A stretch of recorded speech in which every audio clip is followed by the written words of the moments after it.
subcontinent has now defined ourselves.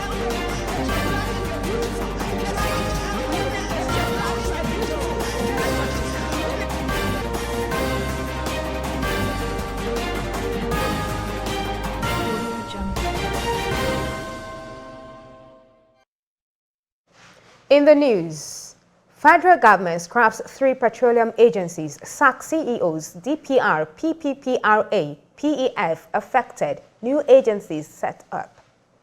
Taliban takeover, top U.S. envoy Khalilzad steps down less than 2 months after U.S. shoddy withdrawal from Afghanistan. Climate change, UN report shows more than 100 million people could be affected by harsh climate conditions. Details coming up shortly.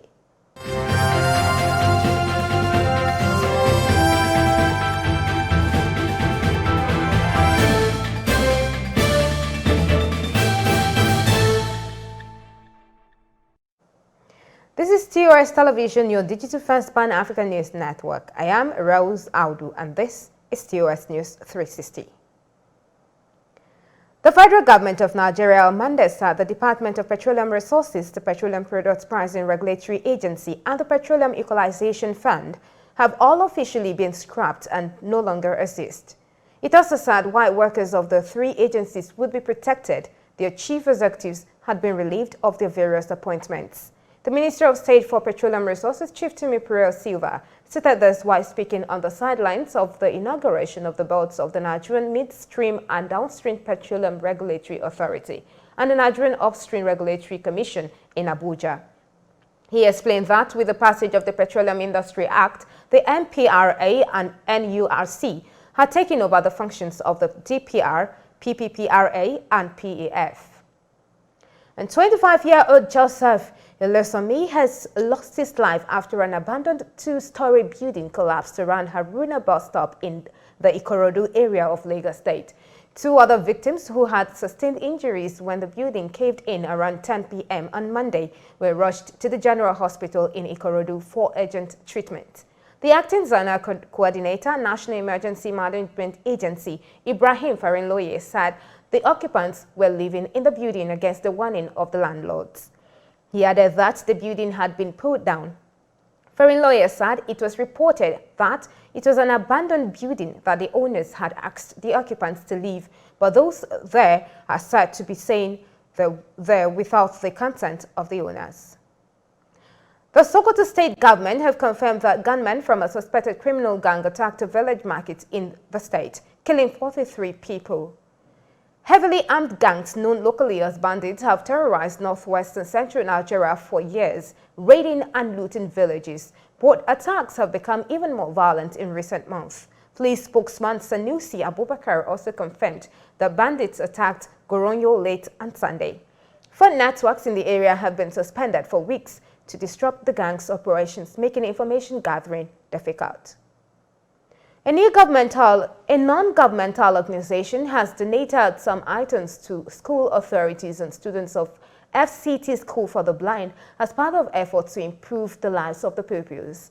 The group Disability Advancement Initiative donated items ranging from noodles, raw materials, detergents, toiletries, electronic calculators, bags of rice, among other educational materials. The executive director of the initiative, Bede Obena, while making the donation, says his organization will continue to support and advocate for persons with disability and also provide educational materials for students who are blind. And moving on to stories across Africa, Burundi, one of the last countries in the world to inoculate its people against COVID-19, received its first batch of vaccines on Thursday after a major about turn by the government. The East African country, whose leaders had previously downplayed the severity of the coronavirus pandemic, took delivery of 500,000 data doses of China's Sinopharm vaccine at a ceremony in the economic capital, Bujumbura. Burundi's change of heart leaves the lightly closed-off nation of Eritrea as the only African country that has yet to launch vaccination campaigns, while North Korea insists it has no cases of the disease and has rejected any vaccines. Burundi only rarely makes public announcements about COVID infections data, but according to the latest figures reported to the World Health Organization, It has recorded 19,441 confirmed cases with 14 deaths. However, Burundians had mixed feelings about the vaccines. This is your Digital First Pan-African News Network, TOS Television, and you're watching News 360. More African stories plus global, business, and sports stories when we return. Do stay tuned.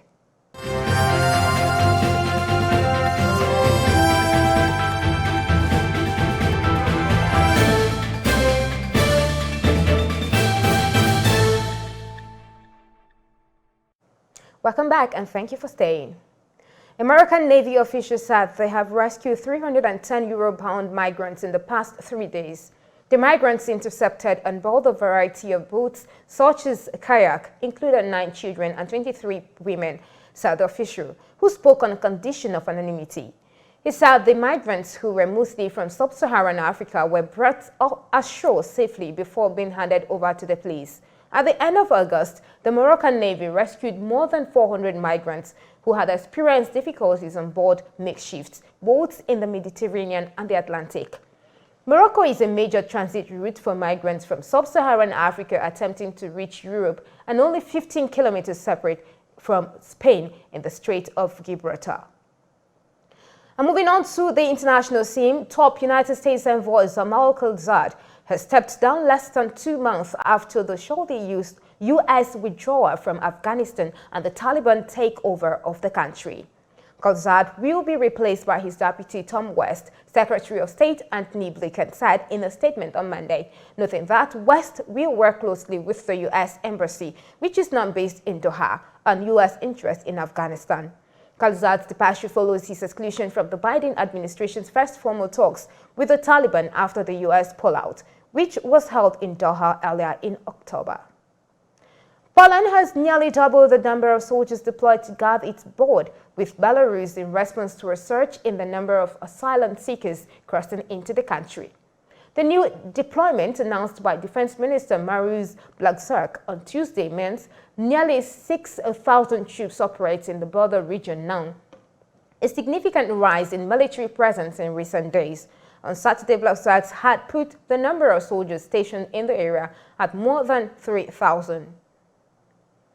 And a new report by the United Nations has warned that more than 100 million extremely poor people across Africa are threatened by accelerating climate change that could also melt away the continent's few glaciers within 2 decades. The report released on Tuesday by the World Meteorological Organization presented a grim reminder that Africa's 1.3 billion people remain extremely vulnerable as the continent warms more and at a faster rate than the global average, when the continent's 54 countries are responsible for less than 4% of greenhouse gas emissions worldwide. The 30-year warning trend from 1991 to 2020 was above that of the 1961 to 1990 period in all of Africa's region. And in business, the Nigerian National Petroleum Corporation, NNPC, has said it spent a total of 32.56 billion naira on pipeline security and maintenance from February to July this year. The NNPC spent 5.81 billion naira on pipeline security and management in February and 5.32 billion naira in March, 2.64 billion naira in April and 5.26 billion in May, 6.17 billion in June and 7.35 billion in July. A total of 261 pipeline points were vandalized in the first 5 months of this year. The latest data obtained from the NNPC showed the number of vandalized pipeline points rose from 27 in January to 54 in February. In March, 70 pipeline points were vandalized, representing a 29.63% increase from the 54 points recorded in February. And just before we go, a public university in the U.S. state of Washington has fired prominent American football coach Nick Rolovich and 4 assistants for refusing to be vaccinated against COVID-19. Monday sacking made Rolovich the first prominent college coach to be fired over his vaccination status, as jurisdictions across the country have moved to enact a mandate that all state employees be vaccinated. The move came after the vaccination deadline set by Washington Governor Jay Inslee for thousands of state employees expired. Washington State University Athletics Director Pat Shun said that Rolovich had applied for a religious exemption for the mandate, which was denied on Monday.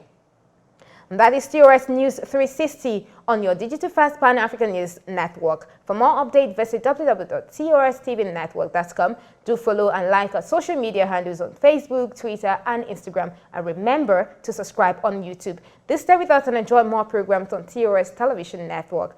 I am Rose Audu, and many thanks for watching.